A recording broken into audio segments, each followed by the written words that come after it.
No, don't do anything right now. So a lot of times at first, it's important for the dog to just realize the behavior doesn't work, you know?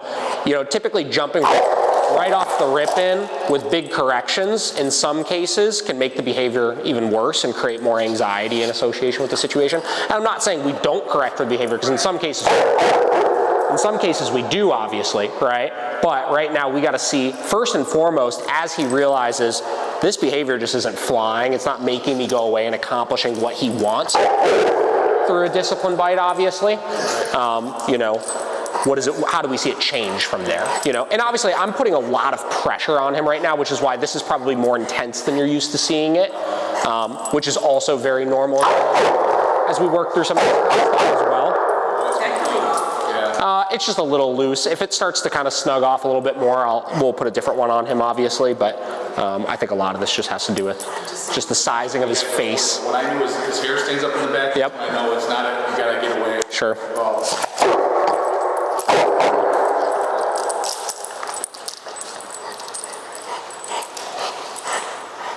Come here, bud. Let's go.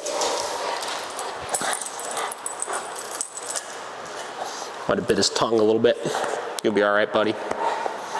You'll survive. You're okay.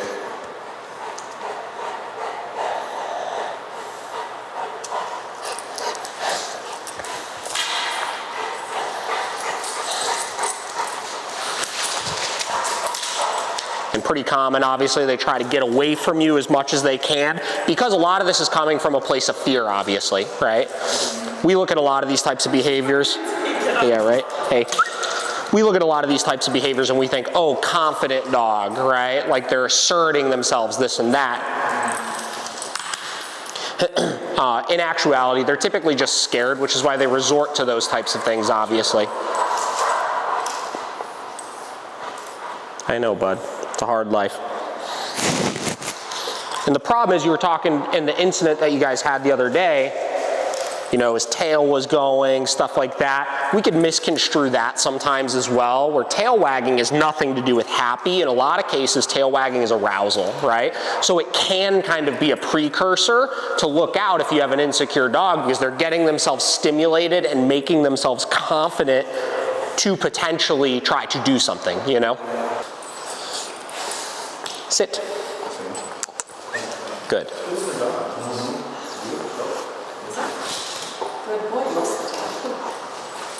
Most of the time, right? Except those 2 times. Yeah.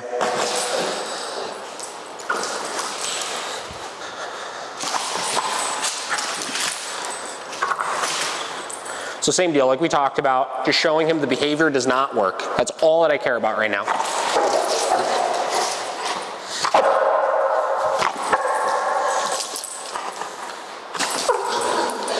You can kind of slip that muzzle just a little bit underneath, which is why I got this.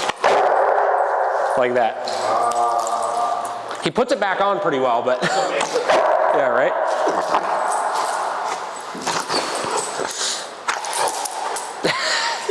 Ridiculous, It's typically a sign that he probably needs a bigger size. But like I said, right now, since we have this, I'm not super concerned about it.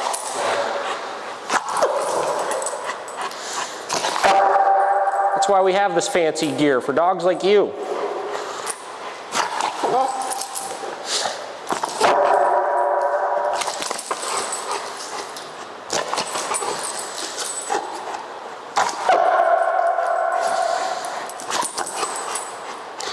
And again, I'm just looking to see how much it de-escalates as I continue to do this, right? In some dogs' cases, you can get it down to a little bit more manageable of a kind of intensity as you kind of just exhaust them of it, more or less. In other dogs' cases, you can get them down a little bit and then get it to a place where you can then punish the behavior and get it to subside a little bit more. So just kind of assessing that right now.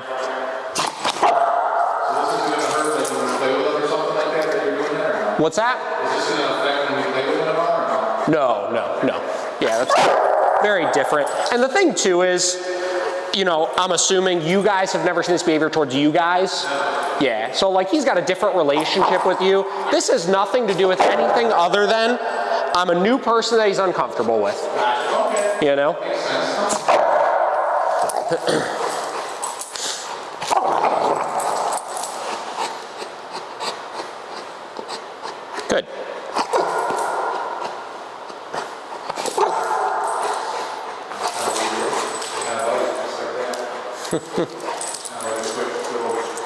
Yeah, like I said, we could discipline bite, you know.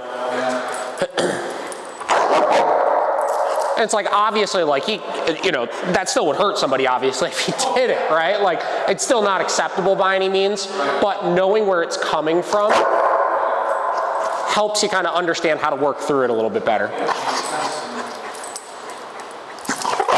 And the problem is, the reason why you guys saw this, I think you said like February, you saw this kind of start to really flourish out of him, is this is an extremely self-reinforcing behavior. So let's say the very first time you ever saw something like this at the groomer, right? He did a minor version of this, right? And scared him off a little bit. They're like, all right, well, we'll put the muzzle on, we'll try to get the job done. What happens, that immediately reinforces in his head, oh, that worked. So the next time something happens he doesn't like, he's like, well, let me try a little bit harder, you know? And then he realizes, oh, that worked too. And then it's like once that switch flicks and they realize I can get away with doing this to control situations, you see it go from like nothing to like 100 really fast, you know? Makes sense. Makes 100% sense. Like Caesar 2.0. Yeah, right. So we have a mutual friend, and everybody here's just like, he's the dog. This Was it Martine? Are you talking? well, no. Oh, I was gonna say. Hannah Gira. Yeah. We went to school with her. Hannah, what's her last name? Well, it's Pacholsky now, but it was Gira. Gira. Hannah Gira. She owns a dance studio. I'm sure I would know her if I saw her, but I'll tell you, if I went to school with her, I basically slept through my entire high school schooling career, so. Well, she had her dog here for her. Oh, really? Yeah. Hannah, man. You know, buddy. It's a hard life, buddy. Not particularly, you know. And Rotties in particular are notoriously very headstrong dogs, so they're pretty persistent.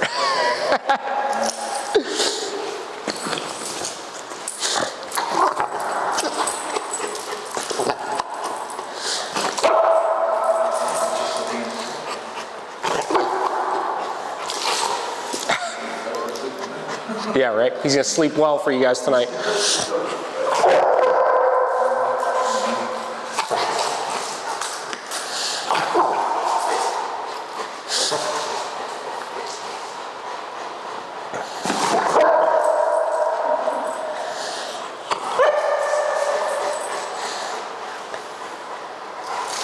There we go. And that's kind of what I want to see, is that time when he got stressed out, he tried to go away as opposed to react.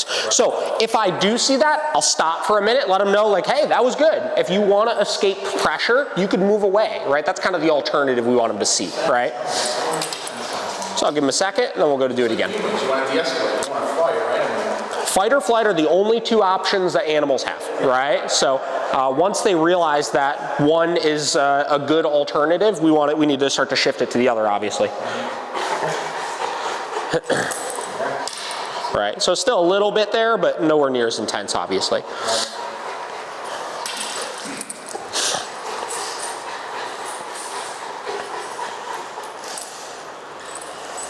Okay, same deal.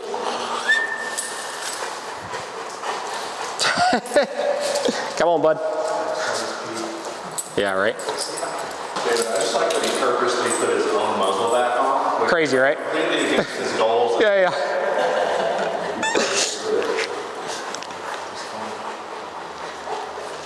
Again, exactly what we want right there. Come on, bud.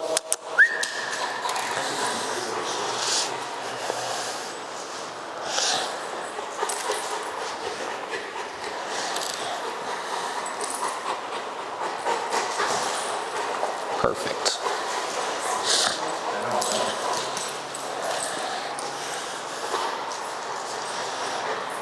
Do you know what Hannah's dog's name is?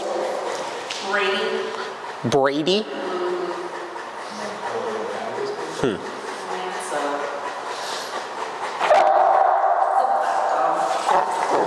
She actually just texted me.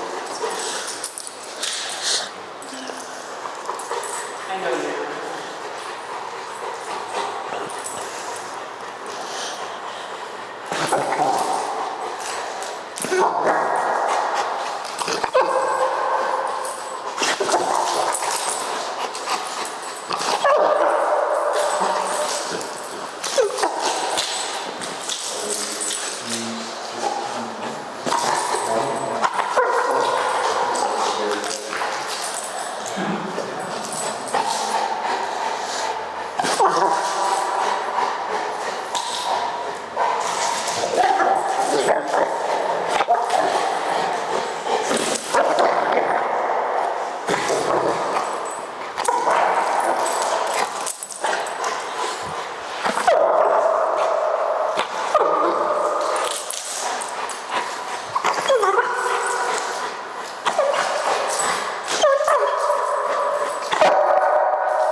Where's he going? There we go.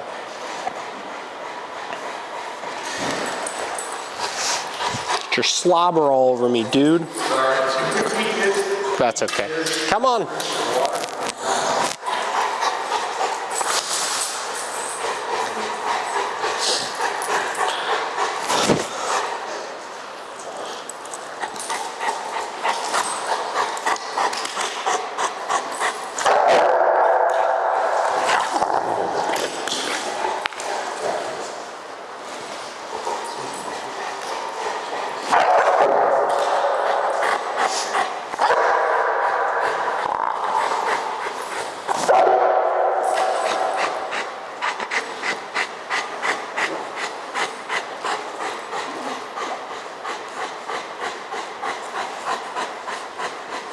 Good.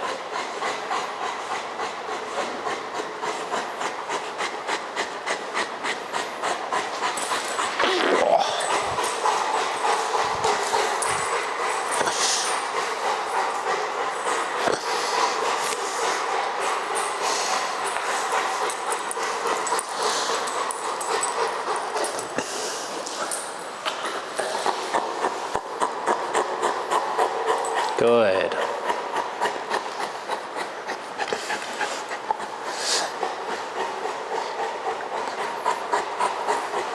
So is it more prone just because it's near his face? Like if you touch like the back of him, would you? He was still pretty weird about that. Yeah, like if I touched the back, like he didn't like that originally, you know? It's just because I'm being more intrusive in general, you know?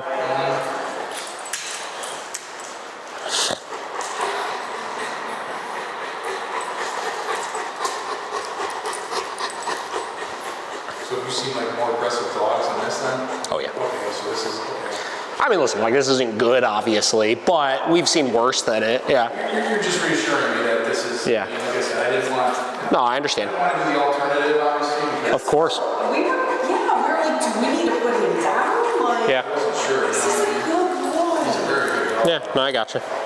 So next step here, obviously, is we got him to a place where, you know, he started realizing he can kind of get away, obviously, but I need to be able to handle him, obviously. So now I'm pushing the button and I'm removing his ability to flee while still making sure that he doesn't exhibit those behaviors as well, right? And I want to get to a place where I can interact with him and we're not getting those reactions.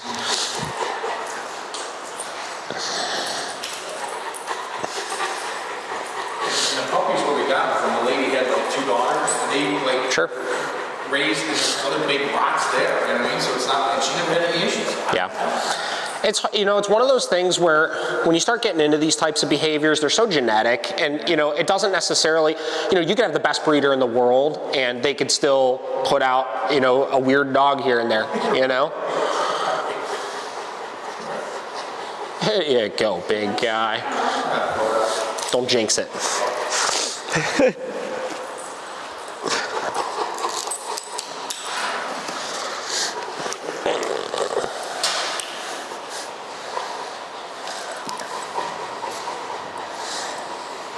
There you go, buddy.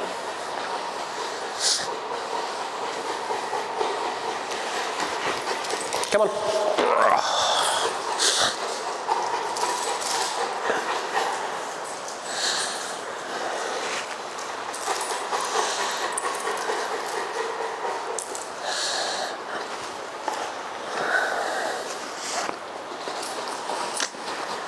You gonna lean into me? Does that feel good? Now that you're not being a butthead?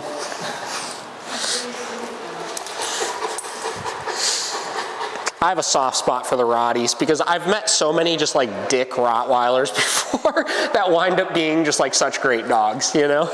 They kind of just have that like asshole personality to them. My girlfriend has him in like Yeah. rescue farm, and we fell in love with him, like our next dog. They're cool dogs. Like, yeah, her dogs are like, they've never had any incidents or accidents. I'm like, Yeah.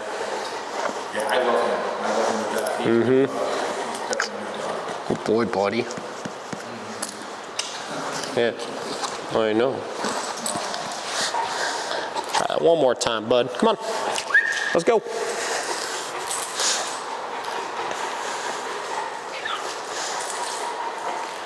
Hang on. Ugh.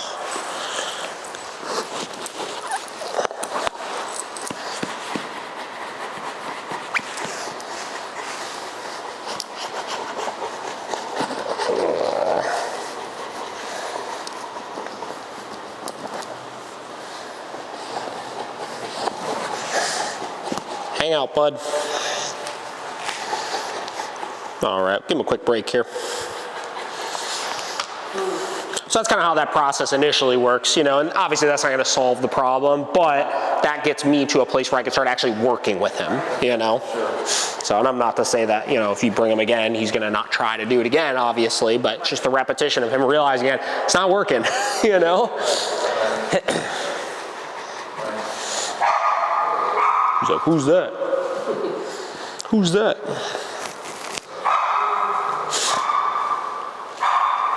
Squeak. Squeak.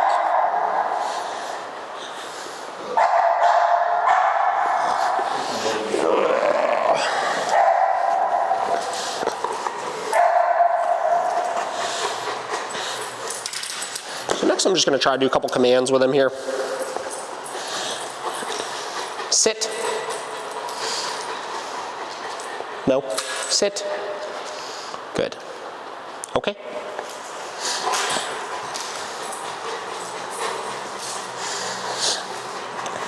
Sit.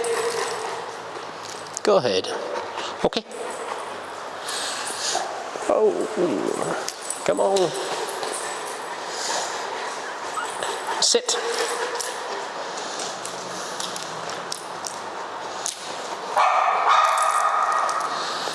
Okay. Going to your right, because I was walking on her right. Oh, yeah. Yeah, it's kind of funny. Sit. Good. I know, now you want attention. Okay, come on. He's like, all right, you're not so bad. Sit. Good. Okay. Sit. Good. Okay.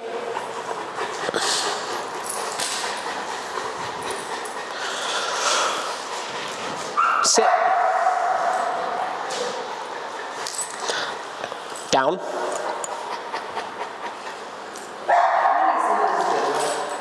Come on. Down. Think you can do it, buddy?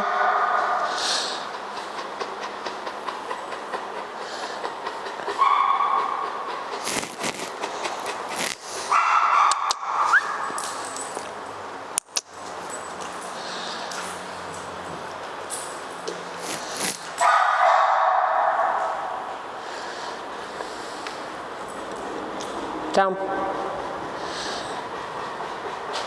So I don't know if I want to do that one.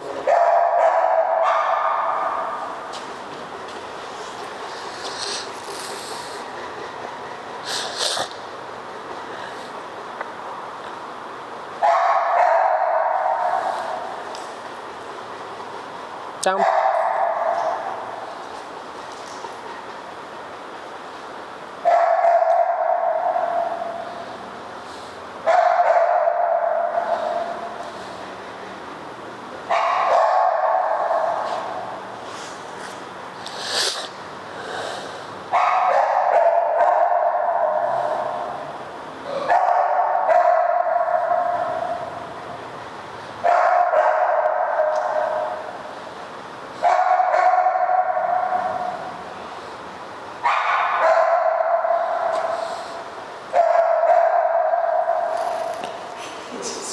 It's like, no thanks. Sometimes if you yell, like, "What's that?" No. My dogs are responsive to those tactics as well. Down.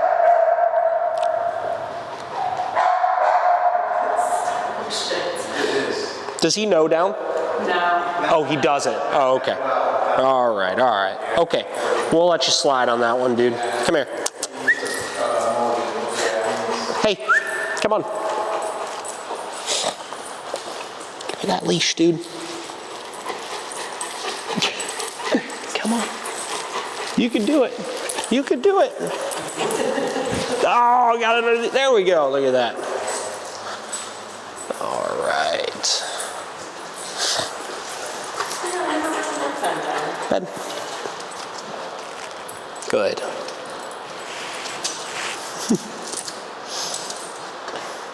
Okay.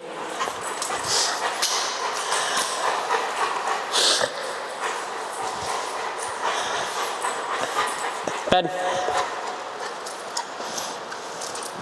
Good. Okay.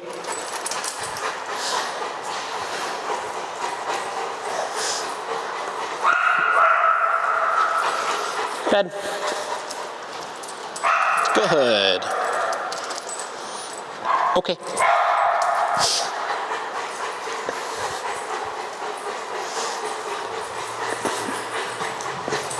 Bed.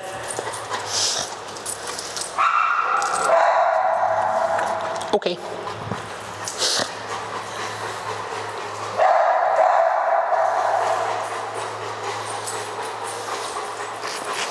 Bed.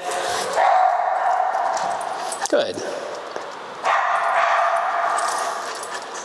Okay. All right, so we're going to jump back into some of the interactions, see if he's still good with it or not. Come here, buddy.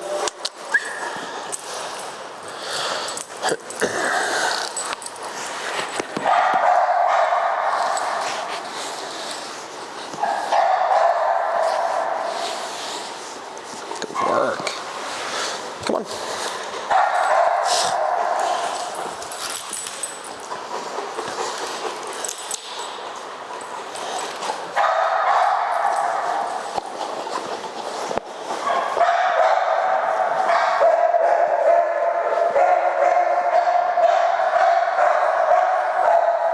Chill out, dog.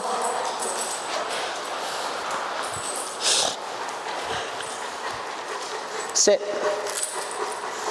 Good.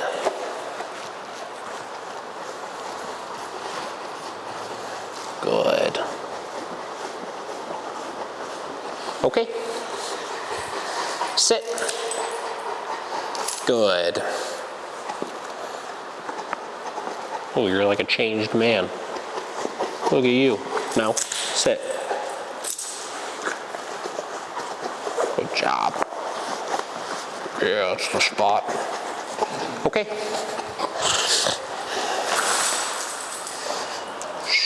Sit. Good.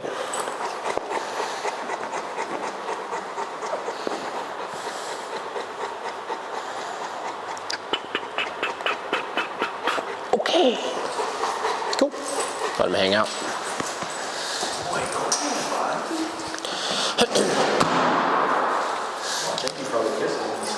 Yeah. All right, if you guys want, you can, if you hang on to that leash, you can pop that muzzle off of him. Oh, here's the thing. So obviously, like I said, not good, right? Like we don't want him doing those things, obviously. And you know, that's definitely, he was fairly intense about it at the beginning when we were really pushing his buttons, you know.